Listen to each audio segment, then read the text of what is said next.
नमस्कार. 2026 सुरू झालं. नव्या वर्षाच्या हार्दिक शुभेच्छा. अमेरिका अमेरिका भारती सोल या माझ्या यूट्यूब चॅनलवरती आपलं स्वागत आहे. आजची जी मी गोष्ट वाचणार आहे ती जर तुम्हाला आवडली तर लाईक करा आणि त्याच्या शेवटी जो मी प्रश्न विचारणार आहे त्याचं उत्तर द्यायचा पण प्रयत्न करा. ही गोष्टीचं नाव आहे इत्तेफाक आणि ही पूर्वी एका ठिकाणी पब्लिश झालेली आहे आणि माझ्या कशिदा नावाच्या पुस्तकामध्ये आहे. बंडूच्या लग्नाची बातमी जेव्हा लोकांना कळली तेव्हा बऱ्याच लोकांनी सुटकेचा निश्वास टाकला. नाही म्हणजे बंडू तसा शिकला सवरलेला होता. BA पास क्लास 4थ्या अटेम्प्टला का होईना झाला होता आणि सरकारी नोकरीत नुकताच परमनंट झाला होता. आता असं असूनही त्याच्या ओळखीच्या लोकांनी उसाचे टाकले. याचे कारण म्हणजे बंडूची भीष्म प्रतिज्ञा. आता ही भीष्म प्रतिज्ञा तर थोडीशी भीष्मांपेक्षा निराळी आहे, परंतु वयाच्या 10व्या वर्षापासून बंडूला हिंदी चित्रपट पाहण्याची चटक लागली होती. त्या कोवळ्या वयात असे चित्रपट पाहून त्याच्या मनावर एक भक्कम परिणाम झाला होता. त्याचे वडील कलेक्टर कचेरीत कामाला होते. मग काय विचारता, सारखेच चित्रपटाचे पासेस मिळणार आणि मिळालेल्या सर्व पासांचा सदुपयोग करण्याचा बंडूने चंग बांधला होता. त्या सिनेमातले ते हिरो, ते हिरोईन्स, ते विलन्स, त्या जोड्या, ते प्रेमाचे त्रिकोण याचा परिणाम झाल्याशिवाय राहतो का? वयाच्या 17व्या की 18व्या वर्षी मॅट्रिकला दुसऱ्यांदा आपटी खाल्ल्यानंतर सर्वच हिरो BA पास झाले. बंडूने एक ठाम निश्चय केला, शक्य झाल्यास BA करायचं. कारण हिंदी चित्रपटातले सर्वच हिरो BA झालेले असतात आणि तेही फर्स्ट क्लासमध्ये. आणि दुसरे म्हणजे प्रेमविवाह करायचा. आता BA होण्याआधी मॅट्रिक होणं आवश्यक होतं, त्यामुळे त्याने त्यासाठी थोडाफार त्रास घ्यायला सुरुवात केली. कर्मधर्म संयोगाने बंडूचे ग्रह बरे असावेत, परीक्षकालाही कशामुळे तरी खुश असावा आणि मग एकदाचा बंडू मॅट्रिक झाला. त्यानंतर BAचा प्रचंड डोंगर पार करावा लागणार होता. पण बंडू आता यापुढे मागे पुढे बिलकुल पाहणार नव्हता. त्या राजपुत्राप्रमाणे बंडूने एका राक्षसाचा पाडाव करून म्हणजे शंकर खंडेराव राजे नावाच्या मास्तरांना बनवून परीक्षेत मागे पुढे पाहून BAचं टोक गाठलं. म्हणजे अटके पार झेंडे लावले, सीमोल्लंघन करून सोनं उठलं वगैरे वगैरे वगैरे. मग वडिलांच्या ओळखीनं, कोणी म्हणतात वशिल्यानं, त्याला नोकरीही लागली. मग काय विचारता, गंगेत घोडं न्हायलं. बंडूचे पाय जमिनीवर ठरेनात. कॉलेज असताना त्याने बरेच खडे टाकून पाहिलं होतं, पण त्याला काही यश आलं नव्हतं. पैशाचं बळ तर तोकडं पडलं होतं आणि रिकामा खिसा हेच त्या अपयशाचं कारण आहे असा सोयीस्कर समज का गैरसमज करून त्याने घेतला होता. त्यामुळे आता नोकरी लागल्यावर हातात थोडाफार पैसा खेळू लागला आणि मग आपल्या प्रयत्नांना यश येऊ लागणार अशी बंडूला उमेद वाटू लागली होती. त्याने लगेच आपल्या शोधक नजरेनं घोडदौड चौफेर सुरू केली. ऑफिसमधल्या मंदाकिनी केंकरेवर ते बरेच दिवस लक्ष होतं. तिची 1 महिने ऐटीत पुढे घेणं आणि तेच पेन मागे टाकणं याच्याकडे पाहण्यात बंडूचा पहिला महिना गेला. शेवटी एकदा धीर करून ऑफिस सोडल्या बंडूने मंदाकिनीला विचारलं, काय चहा घेणार का? या सरळ प्रश्नाला हो किंवा नाही असं उत्तर द्यायला काय हरकत होती, पण त्या सरळ उत्तर देतील तर त्या बायका कसल्या? मंदाकिनीनं मानेला एक झटका दिला आणि तिच्या त्या ॲक्शननं बंडू पार घायाळ झाला. ती म्हणाली, हो घेणार ना, पण त्या संतोष प्रधानबरोबर घेणार. या उत्तरानं बंडूच्या हृदयाचे तुकडे हुए हजार. त्याचा वडा झाला. तो रागावला, वरमला, चाट झाला, चिडला, डिप्रेस झाला. पण करतो काय, मुक्काट्याने त्यानं बस पकडली आणि घरी गेला.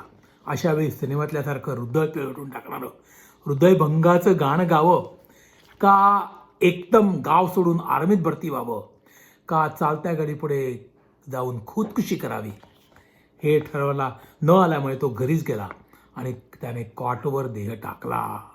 नाही म्हणजे तो आडवा झाला, मेला बिला नाही. तेवढ्यात त्याच्या आईनं तिथे प्रवेश केला. आता अशावेळी त्या माऊलीनं काय करावं असं तुम्हाला वाटतं? अगदी काहीच नाही तर एखाद्या सुंदर देवाच्या मूर्तीपुढे आरती ओवाळून एखादं गाणं म्हणावं अशी बंडूची माफक अपेक्षा होती. पण आईच तिनं आणि तिनं बंडूच्या हाताला 20ची नोट दिल्याने केकतली. आज जरा लवकर घरी आलायस ना, जरा दूध घेऊन ये. आता तुम्ही सांगा, बाहेर जाऊन विष घेऊन यायचा बंडूचा विचार होता. आता त्यावेळी दूध आणायला सांगायचं? ही काय दूध आणण्याची वेळ होती? दुपारचं दूध आज जरा उशिरा आलं म्हणून ते आणायला जायला आईला वेळ झाला नव्हता. नुकताच घरी आला बंडू तिला आयता मिळाला. नशीब 20ची नोट तरी दिली. आता काय करणार? उठला घडी आणि पाय चपला अडकवून निघाला दूध आणायला. दूध केंद्रावर तो पोचला तर तेथे लाईन लागलेली होती. भारतात एवढे निरुद्योगी लोक असतील असं बंडूला वाटलं नव्हतं. एरवी तो चौफेर नजरफिरीत उभा राहिला असता, एखादा अबलेला मदत करायची संधी चुकवायला नको म्हणून. पण आज त्याचं कुठेच लक्ष लागत नव्हतं. एखाद्या यंत्राप्रमाणे तो पुढे सरकत होता. स्वतःच्या विचारात तो एवढा व्यग्र झाला होता की स्वतःचा नंबर आल्याचं त्याला कळलंच नाही. कोणीतरी म्हणा, पुढं वा असं म्हणून ओरडून सांगितलं. तेव्हा त्याची तंद्री मोडली. दुधाच्या बैठला घेऊन त्याने 20ची नोट पुढे केली. छुट्ट्या पैसा निकालो. केंद्रावरचा माणूस खेकतला. सुट्टे पैसे नाही है, नहीं तो पहलेच देता ना. बंडूनं राष्ट्रभाषेत उत्तर दिलं. तो फिर दूध नहीं मिलेगा. खाली पेली टाईम मत बिघाडो. आता काय करणार? आज सकाळी उठल्या कोणाचं तोंड पाहिलं होतं कोण जाणे. ती चिचुंद्री मंदाकिनी, आता हा भडकू 150 दूधवाला. बंडू जाम वैतागला होता. तेवढ्यात मागून एक आवाज आला, अहो हे घ्या ना सुट्टे पैसे. बंडूने वळून पाहिलं. काळ्या नभात वीज चमकावी तसं बंडूला वाटलं कुंदाकडे पाहताना. बंडू आणि कुंदाची ती पहिली मुलाखत. स्वर्गातून अप्सरा अमृतकलश घेऊन या भूतलावर अवतरली का काय असा बंडूला भास झाला. त्यानंतर बंडूला कळलं की कुंदा त्याच्यापासून जवळच राहते. तिच्या वडिलांची बदली झाल्यामुळे ते नुकतेच तिथे राहायला आले होते. हळूहळू त्या दोघांच्या गाठीबिठी वाढू गेल्या. कळीचं जसं फूल होतं त्याप्रमाणे आणि अळीचं जसं फुलपाखरू होतं तसं त्यांचे प्रेम शुकुंदेप्रमाणे वाढू लागलं. प्रथम नुसतेच एकमेकांकडे पाहणं, मग हसणं, मग कसं काय अशी औपचारिक शाब्दिक देवाणघेवाण आणि मग ठरवून गाठीभेटी. कुंदे एका संध्याकाळी समुद्राच्या बंडूने कुंडाला प्रश्न विचारला. कुंदे, त्या मावळत्या सूर्याच्या तुला एक प्रश्न विचारू ना? विचार ना. कुंदा पुटपुटली. माझ्या हृदयाची राणी, तू माझी होशील का? तू माझ्याशी लग्न करशील का? बंडूनं धाडस करून अडखळत प्रश्न टाकला. त्यावर कुंदा लाजून चूर झाली आणि मान खाली घालून रेगोट्या काढू लागली. तिच्या मुकेपणात खरं तर बंडूला तिच्या प्रश्नाचं उत्तर मिळालं होतं. पण तरी वर मान करून कुंदा उतरली. माझ्या जीवाच्या जिवलगा, छकुल्या, माझ्या राजा, तुझ्याशी लग्न करायला मी एका पायावर तयार आहे. पण माझ्या बाबांना कोण विचारणार आणि तुझ्या घरी कसं चालणार? बंडूला स्वतःच्या घरी विचारणं हा काही मोठा महत्त्वाचा प्रश्न वाटत नव्हता. कारण त्याची आई त्याच्यामागे नेहमीच म्हणत असे, बंडूचं एकदा लग्न झालं ना की मी सुटले बाई. घरी आल्यावर बंडूने आईला हळूच कुंदाबद्दल सांगितलं. तिला थोडाफार संशय आलाच होता. आता लोकांकडून समजलं म्हणून आता ह्याच्याकडून कळलं म्हणून जास्त आनंद आला. तात्यासाहेबांनी म्हणजे बंडूच्या वडिलांच्या कानावर बातमी घालण्याची जबाबदारी तिनं घेतली. जेवताना त्याने हळूच प्रश्न काढला, अहो ऐकलं का बंडू काय म्हणतोय ते? काय? मितभाषी तात्यांनी विचारलं. त्यावर बंडूने आणि आईने त्यांना कुंदाबद्दल माहिती सांगितली. त्यांना प्रपोजल आणू द्या मग पाहू असं मोगम उत्तर देऊ तात्यासाहेबांनी जेवण संपवलं. इकडे कुंदाच्या आईनं तिच्या वडिलांना म्हणजे बाबासाहेबांना प्रकरणाची माहिती सांगितल्यावर त्यांनी 1000 प्रश्न विचारले. कोण, कुठला, जातपात पाहिली आहेस का, वगैरे वगैरे वगैरे. बाबासाहेबांना सर्व गोष्टी काटेकोरपणे पाहायची सवय. जातपात, घराणं, ज्योतिष वगैरेवर त्यांचा अत्यंत विश्वास. कुठल्याही कामासाठी मुहूर्त काढल्याशिवाय ते काम सुरू करत नसत. त्यामुळे त्यांच्या घरात नेहमीच कर्मकांड चालू असत. आज या ग्रहाची शांती तर उद्या त्या ग्रहाची. रवीपासून ते शनीपर्यंत कोणतेही ग्रह त्यांच्या तावडीतून सुटले नाहीत. बरेच दिवस घाटत असलेल्या बाबासाहेब तात्यासाहेबांची एकदाची भेट ठरली. अक्षरशः शिवाजी अफजल खान, रेगन गार्बचॉव, यासर अराफात आणि जो कोणी इस्रायलचा पंतप्रधान असेल ते, अथवा आपले अटल बिहारी, सोनिया गांधी, मोदी यांची जॉईंट मीटिंग ठरावी तसं बाबासाहेबांनी सल्ला मसलियात मुद्दा घातला. पत्रिका आहे का? आणि पत्रिका जुळणं फार महत्त्वाचं आहे. मन जुळली वगैरे वगैरे सगळं ठीक आहे, पण मुख्य म्हणजे पत्रिका जोडली पाहिजे. तात्यासाहेबांचा पत्रिकेवर विश्वास होता म्हणा, वा लव्ह मॅरेजवर अविश्वास होता म्हणा, काही म्हणा, पण त्याने बंडूची पत्रिका लगेच काढून दिली. मीटिंग लवकर संपली कारण पत्रिका पाहिल्याशिवाय बाबासाहेबांना पुढे बोलायला तयार नव्हते. त्यामुळे बंडू वगैरे कुंदाला बोलायचा चान्सच मिळाला नाही. संध्याकाळी कुंदा घरी पोचल्यावर तिला शॉकच बसला. घरात शिरता शिरतात बाबासाहेब गरजले, हे लग्न होणं कदापि शक्य नाही. पण बाबा का? कुंदाने झालं, माझं त्याच्यावर प्रेम आहे. प्रेम भीम ठीक आहे ग, पण तुमचं लग्न झालं तर ते टिकणार नाही. कारण या पत्रिकेत 2 ग्रहांचा 2 लग्नांचा योग आहे. याचा अर्थ रवी आणि मंगळ लग्नाच्या घरात एकत्र आलेत आणि ते शनीबरोबर नवपंचमी योग करत आहेत. तसेच गुरुचे पाठबळ नसल्यामुळे राहू वक्री आलाय आणि तो चंद्राशी 30 डिग्री अंशावर येऊन बसलाय. त्यामुळे पत्रिकेत 2 ग्रहांचे योग 2 लग्नांचे योग दाखवतात. यावरून खात्री असं म्हणता येईल, एक तर डिवोर्स किंवा नाहीतर काय बाबा, कुंदानं काय नाही झालं, नाहीतर तुझं मरण, हमखास मृत्यू. बाबासाहेबांना बोलवेना. घरातलं वातावरण एकदम तंग झालं. रडत रडत कुंदा आत जाऊन बेडवर तिने अंग टाकलं. एक तू ना मिला सारी दुनिया मिले भी तो काय, हे लताचं दर्दभर गाणं म्हणावं की काय असं तिला वाटू लागलं. कुंदाच्या आईला आता काय करावंच होते ना. एका बाजूला बाबासाहेबांच्या पत्रिका वाचनावरचा भरोसा आणि दुसऱ्या बाजूला मुलीच्या भावनांबद्दल कदर. तिच्या भविष्याची साहजिकच काळजी वाटत होती. इकडे आड तिकडे वेळ अशी त्यांची मनस्थिती झाली. मुलीच्या सुखाचा तिच्या संबंध पुढच्या आयुष्याचा प्रश्न होता. काहीतरी मार्ग काढणं आवश्यक होतं. मग त्यांना एकदम आठवलं, सेकंड ओपिनियन. मागे एकदा बाबासाहेबांना जेव्हा आव झाली तेव्हा नाही का आपण डॉक्टर भुसकुट्यांचं सेकंड ओपिनियन घेतलं. मेडिसिनमध्ये जर आपण सेकंड ओपिनियन घेऊ शकतो तर आता हिच्या जीवन मरणाचा प्रश्न असताना का बरं घेऊ नये, या विचारानं त्यांना धीर आला. मग सेकंड ओपिनियन घेणार कोणाचं? आणि समजा घेतलं तर त्यामुळे बाबासाहेबांचा अपमान केल्यासारखं तर होणार नाही ना. एकदम त्यांना आठवण झाली ती गोपाळ भाऊजींची.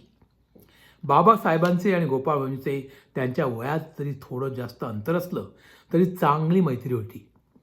ज्योतिषाशी दोघांनाही आवड. रात्री 11-12 वाजेपर्यंत त्यांची पत्रिकांवर चर्चा चालत असे.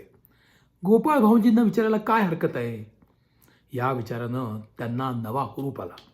त्यांनी लगेच कुंदाला उठवलं आणि त्या दोघी बाबासाहेबांना विचारायला गेल्या. बाबासाहेबांना आईची कल्पना आवडली. तिच्या चातुर्याबरोबर त्यांनी रास्त अभिमान वाटला. गोपाळ त्यांचा चांगला मित्र होता. नाही म्हटलं तरी कुंदा त्यांची एकुलती मुलगी, आणि तसं म्हटलं तर बंडू त्यांनाही पसंत होता. लगेच त्याने गोपाळला फोन करून घरी बोलवलं. गोपाळ भाऊजींची आतुरतेने वाट पाहत आई बसल्या होत्या. कुंदा पण तिथेच घुटमळत होती. गोपाळ भाऊजी आले. चहाबरोबर बिस्किट आणि पत्रिका पण आणली गेली. आपलं पत्रिकेबद्दल मत आधी गोपाळ सांगून त्याचं मत बायस करावं, असं त्याला त्याच्या पत्रिकेबद्दल मत सांगायला लावावे असा निर्णय न झाल्यामुळे शेवटी आबासाने काही न बोलता पत्रिका गोपाळकडे पुढे केली. चहा पुरा करून गोपाळ काकांनी चष्मा डोळ्यावर लावला आणि मग पत्रिकेला हात लावला. आतुरता शिगेला पुसली होती. ऑस्करच्या असोया ज्याप्रमाणे अँड द विनर इज असं म्हणतात ना, असं कुंदाला झालं होतं. काकांनी पत्रिका पाहिली, आढ्याला नजर खेळवली. तिथून ते हलेच ना. कुंदा काहीतरी विचारणार तेवढ्यात बाबासाहेबांनी खून केली. जरा गप्प 5 मिनिटं तिला 5 तासासारखी वाटली. प्रश्न गंभीर आहे बाबासाहेब. काय बाबासाहेब? असं म्हणून भाऊजी, अहो म्हणूनच भाऊजी तुमचं मत घ्यायला आम्ही ठरवलंय. आई बाबासाहेबांकडे पाहत म्हणाल्या, कुणाची पत्रिका आहे? कुणाची काय विचारता? भाऊजी, आमच्या भावी जावयाची आहे ती. का काय वाटतं पत्रिकेवर तुला? बाबासाहेबांनी विचारलं. गोपाळ काकांनी एकदा कुंदाकडे नजर टाकली, मग परत बाबासाहेबांकडे पाहिलं. बोलू का नाही असा त्यांना पेच पडला. बोला बोला, मी तुला आधीच कल्पना दिली आहे. बाबासाहेबांनी त्यांच्या नजरेतला अर्थ समजून उत्तर दिले. या पत्रिकेत काही योग असे आहेत की दुसऱ्या लग्नाची शक्यता नाही, गॅरंटी, म्हणजे बऱ्याच प्रमाणात चान्स आहे. गोपाळ काकांचं बोलणं पुरवायच्या आतच कुंदाचा हुंदका ऐकू आला. माझंही हेच मत पडलं, बाबासाहेब पुटपुटले. पण यावर काही उपाय नाही का? तोडगा वगैरे? आईनं प्रॅक्टिकल प्रश्न विचारला. गोपाळ काकांनी थोडा वेळ मौन घेतलं, डोळे मिटले. त्यांचा चेहरा गंभीर होता. एकाग्रपणे ते विचार करीत आहे असं वाटलं. कुंदाला ती शांतता असह्य झाली. ती उठून दारा निघाली. तेवढ्यात गोपाळ काकांच्या मुखातून प्रशब्द आले. असं पहा, हा योग काही अगदी 100% आहे असं ठासून सांगता येणार नाही. बाबासाहेब, अहो तुम्हीच पहा ना, माझ्या स्वतःच्या पत्रिकेस असलेच योग आहेत.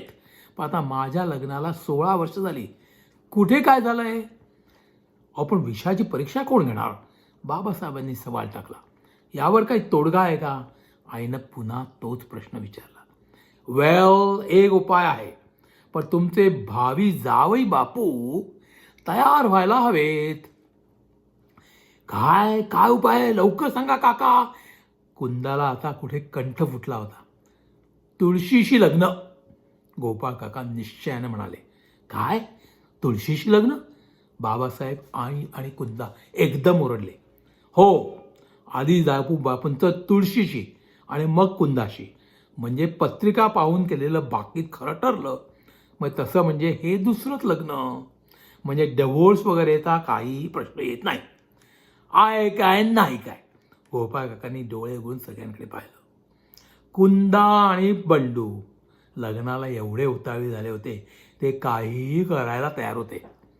बंडू तर सिर काटकर हातात घ्यायलाही तयार होता या लग्नासाठी. तुळशीचं लग्न म्हणजे अगदीच मामूली बात होती. बंडूच्या वडिलांना मात्र ही गोष्ट अगदी फाजीलपणासारखी वाटली. पण बंडू अगदी घायकुतीला आला होता. त्या कारणात त्यांनी माघार घेतली. मुहूर्त ठरला. सनई चौघड्यावाल्यांना बोलवलं. बोलणी पक्की झाली.